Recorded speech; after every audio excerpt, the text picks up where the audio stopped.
कहानी को सुनने के बाद अगर किसी की आंखों में आंसू ना आए तो वह इंसान शायद पत्थर दिल होगा। एक प्राथमिक स्कूल में अंजलि नाम के एक टीचर थी। वह कक्षा 5 की क्लास टीचर थी। उसकी एक आदत थी कि वह कक्षा में आते ही हमेशा लव यू ऑल बोला करती थी। मगर वह जानती थी कि वह सच नहीं बोल रही है। वह क्लास के सभी बच्चों से एक जैसा प्यार नहीं कर सकती थी। कसम, एक ऐसा बच्चा था जो उनको फटी आंख भी नहीं भाता था। उसका नाम था राजू। राजू हमेशा स्कूल को मेला कुचला होकर आया करता था। उसके बाल खराब होते, जूतों के बंद खुले, शर्ट में मिल के निशान, और पढ़ाई के दौरान भी उसका ध्यान कहीं और होता था। मैडम के डांटने पर वह चौंक कर उन्हें देखता, मगर उसकी खाली खाली नज़रों से साफ पता लगता रहता कि राजू शारीरिक रूप में उपस्थित होने के बावजूद भी मानसिक रूप से गायब है। धीरे धीरे मैडम को राजू से नफरत सी होने लगी। क्लास में घुसते ही राजू मैडम की आलोचना का निशाना बनने लगता। सब बुराई के उदाहरण राजू के नाम पर किए जाते। बच्चे उस पर खिलखिलाकर हंसते और मैडम उसको अपमानित करके संतोष प्राप्त करती। राजू ने हालांकि किसी बात का कभी कोई जवाब नहीं दिया था। मैडम को वह एक बेजान पत्थर की तरह लगता जिसके अंदर आत्मा नाम की कोई चीज नहीं थी। हर डांट और सजा के बावजूद वह बस अपनी भावनाओं से खाली नजरों से उन्हें देखा करता और सर झुका लेता। मैडम को अब राजू से गंभीर नफरत हो चुकी थी। पहले सेमेस्टर समाप्त हुआ और प्रोग्रेस रिपोर्ट बनाने का समय आया। मैडम ने राजू की प्रगति रिपोर्ट में ये सब बुरी बातें लिख डाली। प्रगति रिपोर्ट माता पिता को दिखाने से पहले हेड मास्टर के पास जाया करती थी। राजू की प्रोग्रेस रिपोर्ट देखे तो मैडम को बुला लिया और कहा, मैडम, प्रगति रिपोर्ट में कुछ तो राजू की प्रोग्रेस भी लिखनी चाहिए थी, इससे राजू के पिता बिल्कुल निराश हो जाएंगे। मैडम ने कहा, मैं माफ़ी मांगती हूँ, लेकिन राजू एक बिल्कुल ही असिस्टेंट निकम्मा बच्चा है। मुझे नहीं लगता कि मैं उसकी प्रोग्रेस के बारे में कुछ लिख सकती हूँ। मैडम नफरत वाले लहजे में बोलकर वहाँ से उठकर चली गई और फिर स्कूल की छुट्टी हो गई। अगले दिन हेड मास्टर ने एक विचार किया और उन्होंने चपरासी के हाथ उस मैडम की डेस्क पर राजू की पिछले वर्षों की प्रोग्रेस रिपोर्ट रखवा दी। अगले दिन मैडम ने क्लास में प्रवेश किया तो वह रिपोर्ट पर नजर पड़ी। उसको पलटा कर देखा तो पता चला कि राजू की प्रोग्रेस रिपोर्ट है।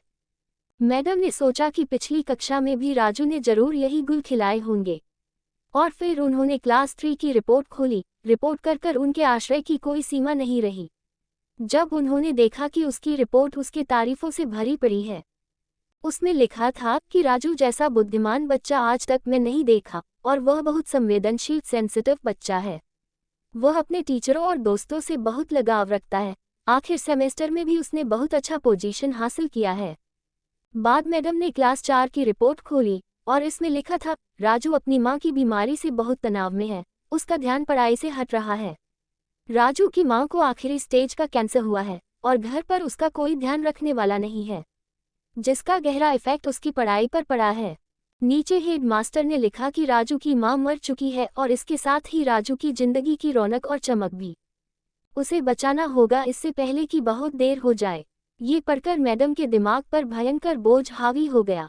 कांपते हाथों से उन्होंने प्रोग्रेस रिपोर्ट बंद की। मैडम की आंखों से आंसू एक के बाद एक गिरने लगे। मैडम ने साड़ी से अपनी आंसू पोंछे। अगले दिन जब मैडम क्लासरूम में दाखिल हुई तो उन्होंने अपने आदत के अनुसार अपना वही लफ्ज़ दोहराया कि आई लव यू ऑल। मगर वह जानती थी कि वह आज भी झूठ बोल रही है, क्योंकि इसी क्लास में बैठे एक उलझे हुए बालों वाला बच्चा राजू के लिए जो प्यार है आज वह दिल में महसूस कर रही थी। वह उस क्लास में बैठे किसी भी बच्चे से ज्यादा पढ़ाई के दौरान उन्होंने रोजाना दिनचर्या की तरह एक सवाल राजू पर दागा, और हमेशा की तरह राजू ने सर झुका लिया। जब कुछ देर तक मैडम से डांट फटकार और बाकी स्टूडेंट के हंसी की आवाज उसके कानों में नहीं पड़ी तो उसने अचंभित होकर सर उठाकर मैडम की ओर देखा तो उनके माथे पर आज गुस्सा नहीं था, वह मुस्कुरा रही थी। उन्होंने राजू को अपने पास बुलाया और उसे सवाल का जवाब बताकर जबरन दोहराने को कहा। राजू 3-4 बार के बाद आखिरकार बोल ही पड़ा। इसका जवाब देते ही मैडम ने न सिर्फ खुद खुश होकर तालियां बजाई बल्कि सभी बच्चों से भी भिजवाई। फिर तो ये हर दिन का मामला बन गया। मैडम हर सवाल का जवाब खुद बताती, फिर उसकी खूब तारीफ भी करती। अब राजू की तरफ अच्छी उदाहरण का इशारा किया जाने लगा। धीरे धीरे पुराना राजू सन्नाटे का कप फाड़ कर बाहर आ गया। अब मैडम को सवाल के साथ जवाब बताने की जरूरत नहीं पड़ती, वो रोज सही उत्तर देकर सबको प्रभावित करता और नए नए सवाल पूछकर सबको हैरान भी करता। और उसके बाल अब कुछ हद तक सुधार रहे होते हैं, कपड़े भी काफी हद तक साफ होते, अब वह शायद खुद धोने लगा था। देखते ही देखते साल खत्म हो गया। राजू ने दूसरे स्थान पर क्लास 5 को पास कर लिया। स्कूल के दूसरे जगह दाखिल होने के लिए तैयार हो गया था। क्लास 5 के विदाई समारोह में सभी बच्चे मैडम के लिए सुंदर उपहार लेकर आए और मैडम के टेबल पर ढेर लग गया। इन खूबसूरत से पैक हुए उपहार में एक पुराने अखबार में पैक हुआ एक उपहार भी पड़ा था। बच्चे उसे देखकर हंस रहे थे। किसी को जानने में देर नहीं लगी कि यह उपहार राजू लाया होगा। मैडम ने उपहार के इस छोटे से पहाड़ में से लपक कर राजू वाले उपहार को निकाला और खोलकर देखा तो उसके अंदर महिलाओं के द्वारा इस्तेमाल किए जाने वाली परफ्यूम आदि इस्तेमाल की हुई सीसी और हाथ में पहने जाने वाला एक बड़ा सा कंगना था और उसके ज्यादातर मोती झड़ चुके थे। मैडम ने चुपचाप इस परफ्यूम को अपने हाथ में छिड़का और उसे कंगन को अपने हाथ में पहन लिया। यह मंजर देखकर सब बच्चे हैरान रह गए और खुद राजू भी। अब राजू से रहा नहीं गया और वह मैडम के पास आकर खड़ा हो गया। कुछ देर बाद उसने अटक अटक कर मैडम से बोले, आपसे मेरी माँ जैसी खुशबू आ रही है। इतना सुनकर मैडम की आंखों में आंसू आ गया और मैडम ने जल्दी से राजू को अपनी गले से लगा दिया।